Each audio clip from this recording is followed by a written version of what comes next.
आपने 7 अजूबों के बारे में जरूर सुना होगा, जिसमें भारत का ताजमहल भी आता है। लेकिन क्या आपको प्राचीन समय के 7 अजूबों के बारे में पता है? प्राचीन समय के 7 अजूबे मध्य पूर्व, उत्तरी अफ्रीका और दक्षिणी यूरोप के कई असाधारण वास्तुकला थे। हालांकि प्राचीन दुनिया के 7 अजूबे किसे कहा जाए, ये हमेशा से एक बहस का मुद्दा रहा है। अलग अलग लेखक दुनिया की अलग अलग जगहों को इस लिस्ट में शामिल करना चाहते हैं। पुरातत्वविद पीटर क्लेंटन और मार्टिन प्राइस ने अपनी किताब the 7 wonders of the ancient world में 7 अजूबों के बारे में बताया है। इसके साथ ही उन्होंने लिखा है कि हमारे पास आज जो लिस्ट है वो 14वीं से 16वीं शताब्दी के हैं।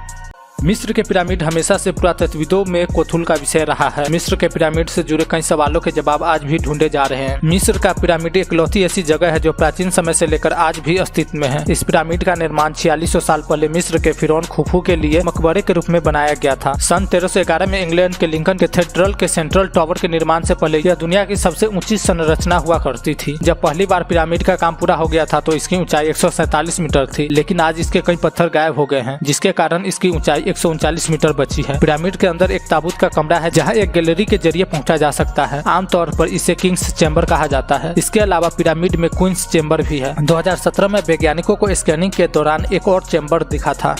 बेबीलोन के झूलते बगीचों के बारे में माना जाता है कि यह बाग इराक के बेबीलोन शहर में स्थित है। हालांकि इसके कोई पक्के सबूत नहीं है जो इस बात को साबित कर सके कि यह बाग असल में थे, लेकिन किंवदंतियों के अनुसार 600 ईसा पूर्व बेबीलोन के राजा नबूकदनेस्सर द्वितीय ने इसे अपनी पत्नी के लिए बनवाया था। बताया जाता है कि यह बाग जमीन पर न होकर एक महल पर बने थे। इसमें झरने भी थे। हालांकि कई प्राचीन लेखकों ने इस बाग का जिक्र किया है। प्राचीन यूनानी इतिहासकार डियोडोरस सिकुल्स ने पहली शताब्दी में लिखा कि बगीचे पहाड़ी की ढलान वाली संरचना पर बने थे। कई हिस्से सीढ़ीनुमा तरीके से एक दूसरे से जुड़े थे। हालांकि वर्तमान में पुरातत्वविदों ने खुदाई की, लेकिन उन्हें इस तरह की कोई संरचना नहीं मिली। प्राचीन ग्रीक लेखक स्ट्रेबो ने 64 ईसा पूर्व से 24 ईसा में लिखा है कि ग्रीस के प्रमुख ओलंपिक देवता जीएस का बृहस्पति की मूर्ति लगभग 450 ईसा पूर्व में बनाई गई थी, जिसकी ऊंचाई 40 फीट थी। इस मूर्ति की खास बात यह थी कि इसे बनाने में बड़े पैमाने पर हाथी का दांत इस्तेमाल किया गया था। बृहस्पति को इसमें बैठा दिखाया गया है। इसमें उसका सिर छत को छू रहा है, जिससे ऐसा प्रतीत होता है कि अगर वो खड़ा हो गया तो मंदिर की छतों को खोल देगा। सुएटोनियस ने लिखा कि रोमन सम्राट कैलिगुला ने 40 ईसा में आदेश दिया कि जीएस के साथ साथ ग्रीस में स्थित सभी मूर्तियों का सिर काट लिया जाए और उन सभी के धरों पर उसका चेहरा लगा दिया जाए। हालांकि कैलिगुला का आदेश लागू हो पाता इससे पहले ही उसकी हत्या हो गई थी। इस बात की कोई जानकारी नहीं है कि मूर्ति कब नष्ट हुई थी। माना जाता है कि 5वीं शताब्दी में जब ईसाई धर्म ग्रीस में फैला उस दौरान यह नष्ट हुई होगी।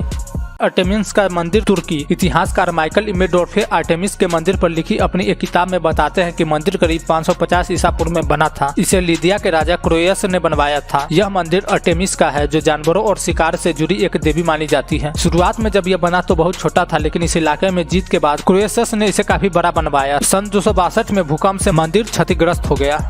तुर्की के उत्तरी अनातोलिया के केरिया में माउसोलस नाम के सामंत की मृत्यु के बाद 353 ईसा पूर्व में एक मकबरा बनवाया गया था। वहीं रोमन लेखक प्लिनी द एल्डर 23 से 79 ईस्वी में लिखते हैं कि इस मकबरे को बनाने में बेहतरीन मूर्तिकारों की एक टीम लगी थी। 350 ईसा पूर्व में माउसोलस की पत्नी का निधन हो गया, तब यह मकबरा अधूरा ही था। मूर्तिकारों को पैसे का भुगतान कैसे होगा, इसकी समस्या होने के बावजूद टीम ने इसे पूरा किया। प्लिनी ने लिखा है कि उन्होंने अपना काम नहीं छोड़ा। उनका मानना था कि यह उनकी कला और प्रसिद्धि का भी एक स्मारक है। यह इमारत 43 मीटर ऊंचा था और यह पिरामिड की तरह दिखता था। रोड्स का कोलसस ग्रीस सूर्य देवता हेलियस की मूर्ति थी। वर्तमान तुर्की के रोड्स के तट से जुड़े एक टापू पर इस विशाल मूर्ति को 280 ईसा पूर्व में बनवाया गया था। 226 ईसा पूर्व में एक भूकंप के कारण यह मूर्ति नष्ट हो गई। इस मूर्ति का आज कोई भी हिस्सा नहीं है। इसके अलावा इसकी सही जगह पर भी बहस होती रही है। बताया जाता है कि यह मूर्ति 34 मीटर लंबी थी। अलेक्जेंड्रिया का लाइट हाउस नाविकों को रास्ता दिखाने के लिए था। फिरौन टोलेमी द्वितीय फिलाडेल्फस, जिन्होंने करीब 285 ईसा पूर्व से 246 ईसा पूर्व तक राज किया, उनके आदेश पर इस लाइट हाउस को बनवाया गया था। प्राचीन इतिहासकारों के मुताबिक मिस्र में अलेक्जेंड्रिया का बंदरगाह उस समय दुनिया के सबसे बड़े बंदरगाहों में से एक था। बंदरगाह के लिए प्रवेश करने के दौरान यह फेरो के द्वीप पर बनाया गया था। दिन में यह लाइट हाउस एक आईने से सूर्य की किरणों को प्रतिबिंबित करता था। वहीं रास्ते में जब जरूरत पड़ती तो इसमें आवश्यकता के हिसाब से आग लगा दी जाती थी। बताया जाता है कि लाइट हाउस करीब 122 मीटर ऊंचा था। 14वीं शताब्दी में यह लाइट हाउस भूकंप से ढह गया।